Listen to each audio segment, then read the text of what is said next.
Welcome back خواتین و حضرات، ایک بار پھر آپ سب کو خوش آمدید کہتے ہیں اوصاف رمضان میں. اور اس وقت ہمارے ساتھ ان اسٹوڈیو موجود ہیں مفتی محمد اختر صاحب، اور ان سے ہم ڈسکس کریں گے رمضان المبارک کے آخری عشرے کی برکات کے بارے میں، اور ہمیں کون سی عبادتیں ہیں جو کہ کرنی چاہیے، اور ہمیں جو ہے اپنی عبادتوں میں سپیڈ پکڑ لینی چاہیے. اور خصوصی طور کے اوپر کیونکہ اعتکاف کا بھی جو ہے جو آخری 10 دن ہے اس پہ جو لوگ ہیں وہ بیٹھیں گے، تو اس کے حوالے سے بھی ہم پوچھیں گے. اور آخری 10 دن کی اہمیت بہت زیادہ ہے، اس کے بارے میں بھی مزید جو ہے مفتی صاحب سے پوچھتے ہیں. مفتی صاحب السلام علیکم، کیا حال چال ہے؟ روزے کیسے جا رہے ہیں آپ کے؟ الحمدللہ، اللہ کا کرم ہے. ویسے میں نے اس دن ہم لوگ آغاز کرے تو ہم نے جب دیکھا تو کوئی 18-19 روزے گزر چکے ہیں. ہم نے کہا جی بالکل ایسے ہی ہے جی، ایسے کتنی سپیڈ سے وقت گزر رہا ہے، پتہ بھی نہیں لگتا. 2 عشروں کا اب اختتام ہے اور تیسرا عشرہ سمیل باقی رہ گیا. تیسرا عشرہ آ گیا. جی اب یہ بتائیے کہ ناظرین کو کہ آخری جو ہے میرے خیال سے 10-11 دن رہ گئے ہمارے پاس. جی بالکل. اس پہ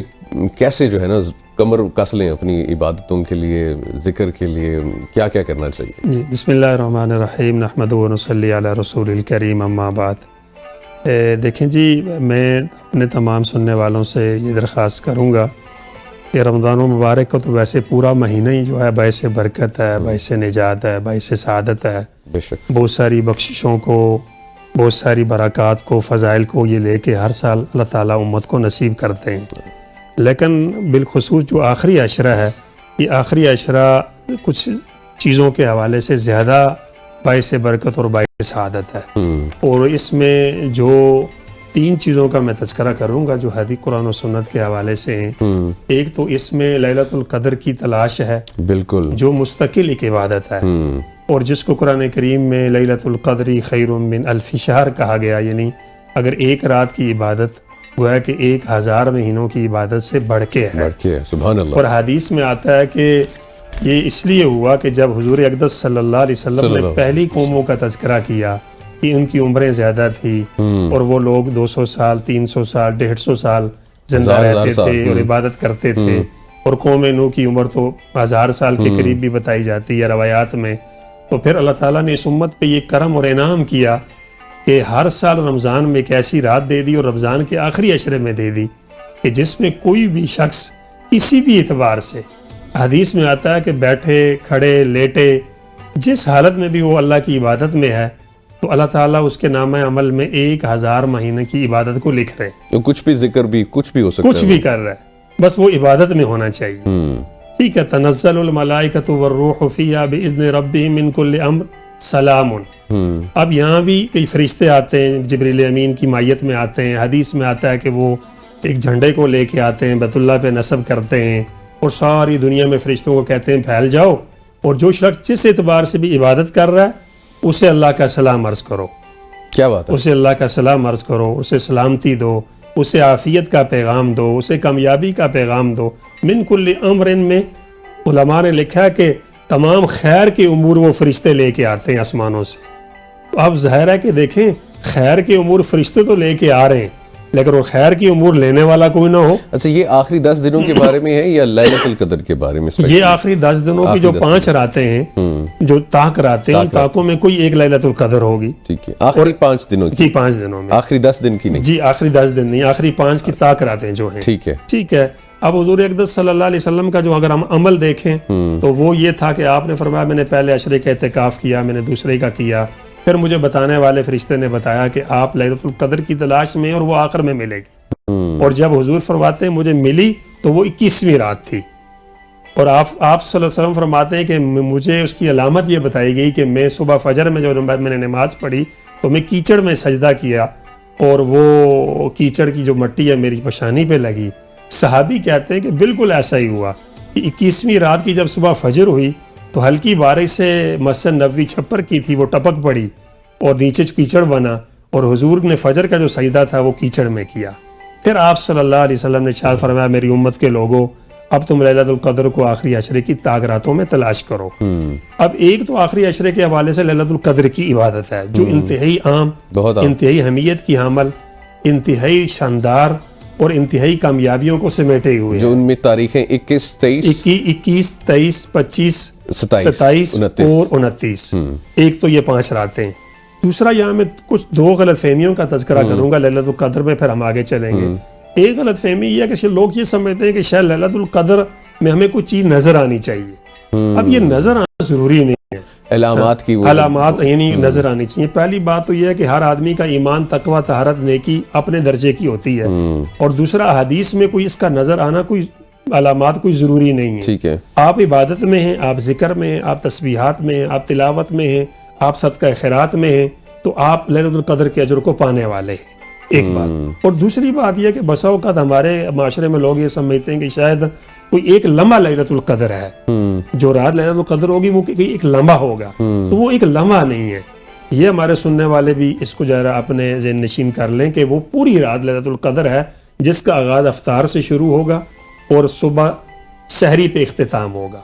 اور سورۃ القدر میں یہی کہا جا رہا ہے کہ سلام یا حتی مطلع الفجر، یہ سلامتی ہے، اور یہ سلامتی کا عمل فجر کے طلوع ہونے تک رہے گا، عشاء کے بعد، مغرب سے، افطار سے ہی ہوا ہے کہ رات کا آغاز ہے، چونکہ شرعی رات چونکہ افطار سے شروع ہوتی ہے، تو افطار سے شروع ہو جائے گی یہ، اور فجر کے طلوع ہونے تک، فجر سے طلوع ہونے کا مطلب کہ سحری کی اختتام تک پوری رات گویا کہ لیلۃ القدر ہوگی۔ ٹھیک ہے، تو ایک تو ہمارے سننے والے ظاہر ہے اس بات کو بھی ذہن نشین کر لیں۔ تو آخری عشرے میں ایک تو عمل لیلۃ القدر کا ہے، پھر دوسرا جو عبادت ہے وہ پوری سال سے ہٹ کے ایک منفرد عبادت، وہ ہے اعتکاف کی عبادت ہے۔ یار یہ سنت بھی ہے، کچھ حضرات تھوڑے دنوں کے لیے بیٹھیں تو وہ نفل بھی بن جاتا ہے، اگر وہ پورے وقت کے لیے بیٹھیں کہ 20 کی شام کو بیٹھیں اور عید کا چاند نظر آنے پہ اٹھیں تو یہ سنت بن جائے گا۔ اور اعتکاف بھی نا بڑی ایک شاندار سی عبادت اس لیے ہے کہ آدمی سارا کچھ اپنا چھوڑ چھڑا کے اللہ کے در پہ آگے ڈیرا ڈال دیتا ہے اعتکاف کے لیے، اور سب کسی کو چھوڑ کے، سب کسی کو ختم کر کے، اور ڈیرا ڈال کے اللہ کے ہاں یہ ایک اپنی فریاد رکھ دیتا ہے کہ یا اللہ میں تو سارے دروں کو چھوڑ کے باپ کے در پہ ہوں، اور اب آپ مجھے معاف فرما دیں، میری مغفرت فرما دیں، امت کے لیے بھلائی کے فیصلے ہو جائیں۔ تو اعتکاف میں بھی ہمیں کوشش کرنی چاہیے کہ جو ایزیلی بھی اعتکاف بیٹھ سکتے ہیں وہ اعتکاف بیٹھیں۔ ہماری مائیں بہنیں، بیٹیاں، خواتین، حدیث میں آتا ہے کہ وہ گھر کے کسی کونے میں ایک مختص جگہ کر لیں، وہاں اعتکاف بیٹھیں، اور مرد جو ہے نا وہ مساجد میں بیٹھیں، اور زیادہ سے زیادہ ہم آخری عشرے کو عبادت میں گزاریں۔ اور آخری عشرے کے حوالے سے ایک تیسری جو بڑی اہم بات ہے جس میں ہم بہت زیادہ غفلت کا شکار ہیں، من حیث القوم، سارے مسلمان، چھوٹے بڑے، شہر دیہات کے، وہ ہم لیلۃ الجائزہ کی برکات سے محروم ہو جاتے ہیں۔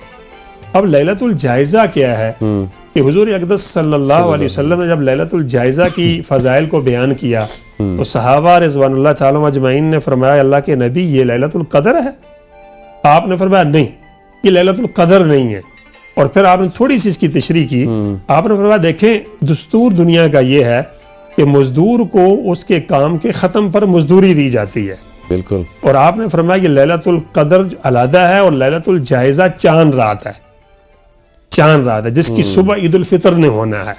اور یہ لیلۃ الجائزہ، جائزہ کا مطلب بھی سارے علماء نے یہ تشریح لکھی کہ انعام والی رات، گویا کہ پورے 30 مہینوں کا جو کام ہے، تلاوت، رمضان، روزے، صدقہ خیرات، نمازیں، ذکر و تسبیحات، رونا دھونا، سارے کی اب اس لیلۃ الجائزہ میں مزدوری ملنی ہے، اچھا مزدوری ملنی ہے، انعام کی رات ہے۔ تو اس لیے ہمیں آخری عشرے میں اس رات کو بھی لاپرواہی، غفلت اور خواہ مخواہ کی فضول سویا سرگرمیوں میں نہیں گزار دینا چاہیے، بلکہ ہمیں اس رات میں اللہ سے اپنی بخشش، اپنی مغفرت، اپنا اجر، اپنا ثواب۔ یہ وہ آخری رات ہے، یہ چاند رات ہے؟ جی چاند رات ہے جی، جب چاند کا اعلان ہو گیا، عید کا جی بالکل چاند کا سب کو چاند کا اعلان ہو گیا۔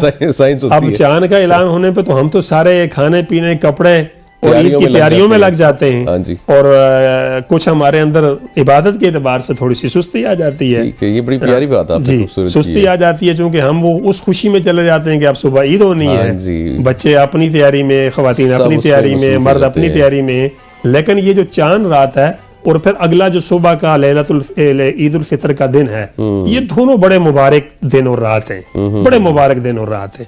چاند رات میں تو مزدوری کا اعلان ہونا ہے جی ہر ایک کو، اور عید الفطر میں پھر وہ حدیث میں آتا ہے کہ مجمع کو یہ اعلان ہوتا ہے کہ جی تم سارے